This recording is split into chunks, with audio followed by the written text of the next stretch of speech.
পুৱা শুই উঠিয়েই দুটা শব্দ উচ্চাৰণ কৰক আপুনি। যি বিচাৰে, যেনেকৈ বিচাৰে সেই সকলো মনোকামনা পূৰণ হ'ব। মুখৰ পৰা ওলোৱা প্ৰতিটো কথাই পূৰ্ণ হ'ব। মাত্ৰ দুটা শব্দই আপোনাৰ জীৱন সলাই তুলিব। সকলো সমস্যাৰ সমাধান দিব এই দুটা শব্দই। লগতে আমি আজি ক'ম, পুৱা শুই উঠিয়েই কোনকেইটা ভুল মানুহে কৰিব নালাগে। কেইটামান ভুল পুৱা শুই উঠি একেবাৰে কৰিব নালাগে। নহ'লে এই ভুলে আগলৈ গৈ আপোনাৰ জীৱন থান-বান কৰি পেলাব। লগতে আজি আমি জানিম, পুৱা শুই উঠিয়েই কাৰ চেহেৰা দৰ্শন কৰিব লাগে। এই সকলোবোৰ জানিবৰ বাবে আপুনি ভিডিঅ'টো স্কিপ নকৰি সম্পূৰ্ণকৈ চাই যাব। নমস্কাৰ প্ৰিয় দৰ্শক, আন এটা আধ্যাত্মিক তথা জ্ঞানবৰ্ধক ভিডিঅ'লৈ আপোনাক আন্তৰিক স্বাগতম জনাইছোঁ। বহুতেই কোৱা শুনো, তেওঁলোকৰ ঘৰত হঠাৎ বহুত খেলিমেলি হৈ গৈছে। কামবোৰ পূৰ্ণতা পোৱাৰ দিশে গতি কৰিও শেষত বিফল হৈছে। ইচ্ছা অনুসাৰে কোনো কামেই নোহোৱা হৈছে। ঘৰৰ বাতাবৰণ একেবাৰে ঋণাত্মক হৈ গৈছে।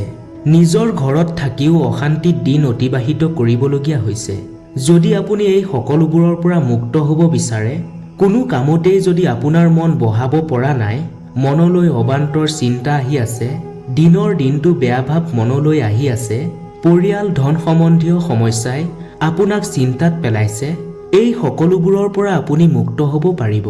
কেৱল মাত্ৰ পুৱা শুই উঠিয়েই এই দুটা শব্দ উচ্চাৰণ কৰক। তাৰ পিছত আপুনি নিজেই তাৰ মহিমা দেখা পাব। সেই শব্দ দুটা কোৱাৰ পূৰ্বে আপোনাক কওঁ, যদি এই সমস্যাসমূহৰ পৰা আপুনি মুক্তি পাব বিচাৰিছে আৰু ভগৱানৰ অসীম কৃপা পাব বিচাৰিছে, তেন্তে কমেণ্ট বক্সত আপোনাৰ আৰাধ্য দেৱতাৰ নাম লিখিবলৈ একেবাৰে নাপাহৰিব। এই শব্দ দুটা কি সেয়া জনাৰ পূৰ্বে আপুনি জানিব লাগিব, এই দুটা শব্দই আপোনাৰ জীৱনটো কেনেদৰে সলাই পেলাব পাৰে। গতিকে ধৈৰ্য ধৰক আৰু ভিডিঅ'টো সম্পূৰ্ণকৈ চাই যাওক। ভগৱান শিৱই কেৱল পূজা অৰ্চনা আৰু শুদ্ধ অন্তৰে জল অৰ্পণ কৰিলে সন্তুষ্ট হয় আৰু বিভিন্ন সময়ত চমৎকাৰ দেখুৱায়। কিন্তু আজি আমি আপোনাক ক'ম, ৰাতিপুৱা শুই উঠিয়েই কেৱল দুটা শব্দ ক'ব লাগে আৰু তাৰ পাছত আপোনাৰ যি ইচ্ছা আছে সকলো নিজে পূৰণ হ'ব। ভগৱান শিৱ আপোনাৰ প্ৰতি প্ৰসন্ন হ'ব। পূজা পাঠ নকৰাকৈ আপুনি যি ফল পাব সেয়া আপুনি কল্পনাই কৰিব নোৱাৰিব। ভগৱান শিৱৰ মহাগৌৰীয়ে সদায় ভক্তক কৃপা কৰে। মহাগৌৰী আৰু মহাদেৱ দুইজনৰ এজনকো যদি আপুনি সন্তুষ্ট কৰিব পাৰে, তেন্তে আপুনি জীৱনত বিচৰা মতেই সকলো পাব। যদি আপুনি এজন শিক্ষাৰ্থী বা শিশু, তথাপিও আপুনি এই উপায় কৰি চাব। এই উপায় অৱলম্বন কৰিবলৈ বৰ বিশেষ নীতি নিয়মৰ প্ৰয়োজন নহ'ব।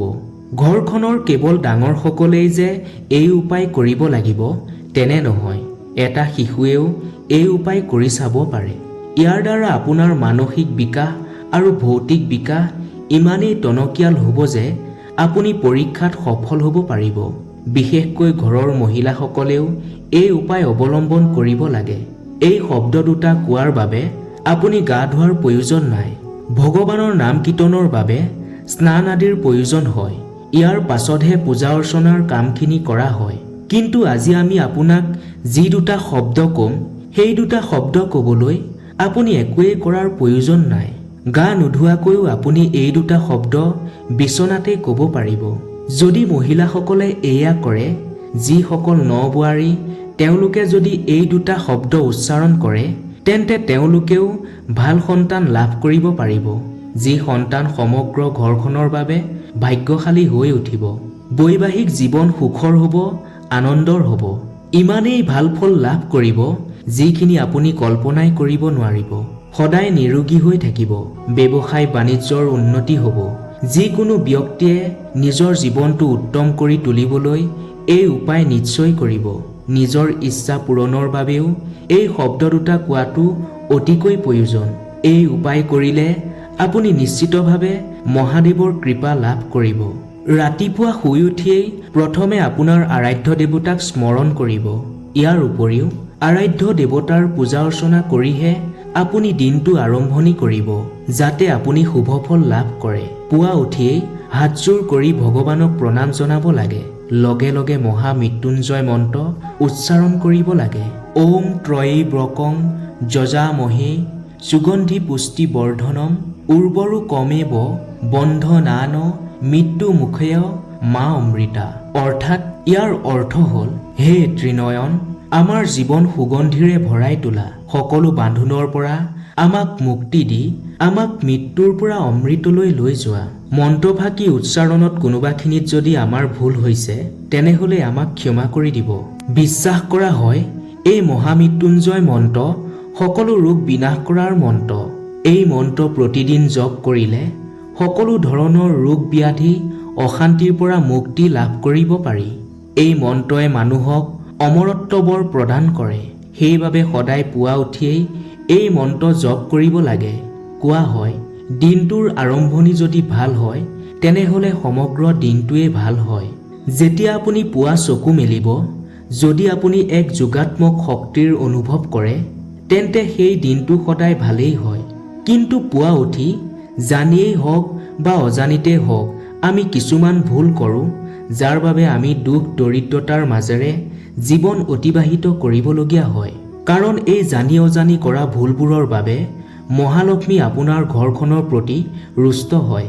সেইবাবে আজিও যদি আপুনি এই ভুলবোৰ কৰি আছে তেন্তে সেই ভুলবোৰ ত্যাগ কৰক। পুৱা শুই উঠিয়েই কেতিয়াও বিচনাতে হাতৰ আঙুলি ফুটাব নালাগে। এনেকুৱা কৰিলে দিনটো বেয়া হোৱাৰ আশংকা আছে। বিশ্বাস কৰা হয় যে পুৱা যিজনে বিচনাতে আঙুলি ফুটায় তেওঁৰ বোলে ভাগ্যও ফুটি যায়। আঙুলি ফুটোৱাৰ সময়ত যি শব্দ হয় সেই শব্দই আপোনাৰ জীৱনলৈ কষ্ট কঢ়িয়াই আনে। সেইবাবে আপুনি এই ভুল নকৰিব। পুৱা শুই উঠিয়েই বহুতে আইনা চায়, কিন্তু এয়া কেতিয়াও কৰিব নালাগে।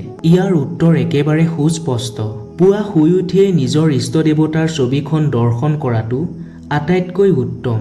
নিজৰ ইষ্ট দেৱতাৰ ছবিখন এনেকুৱা স্থানত লগাওক যাতে শুই উঠিয়ে চকু মেলিয়েই আপুনি তেওঁৰ ছবিখন দৰ্শন কৰিব পাৰে। যেতিয়া আমি শুই উঠো প্ৰতিজন ব্যক্তিৰ মুখমণ্ডলত বিভিন্ন ধৰণৰ ভাৱ থাকে।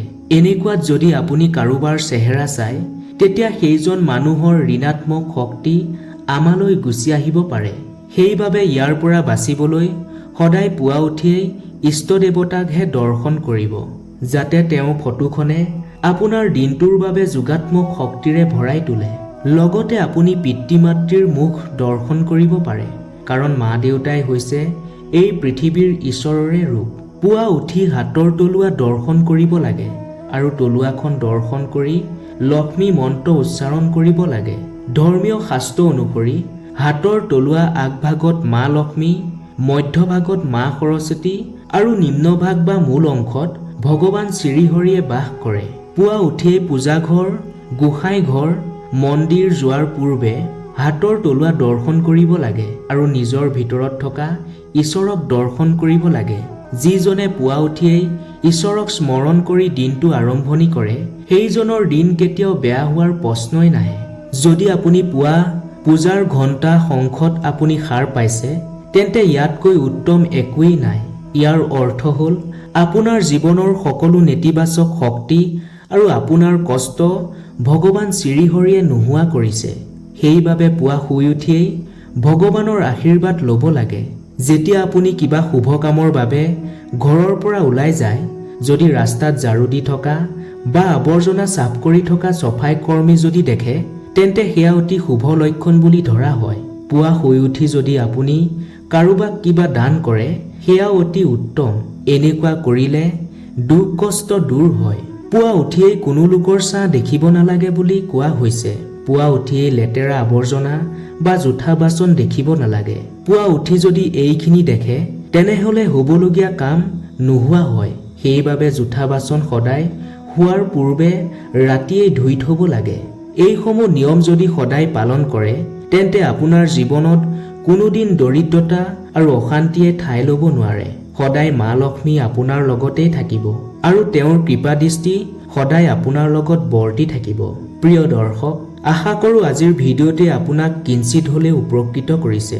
যদি ভিডিঅ'টো চাই ভাল পালে তেনেহলে আমাৰ ভিডিঅ'টো এটা লাইক কৰি চেনেলটো ছাবস্ক্ৰাইব কৰি আন 10 জনে উপকৃত হোৱাকৈ ভিডিঅ'টো শ্বেয়াৰ কৰি দিবলৈ একেবাৰে নাপাহৰিব। ধন্যবাদ।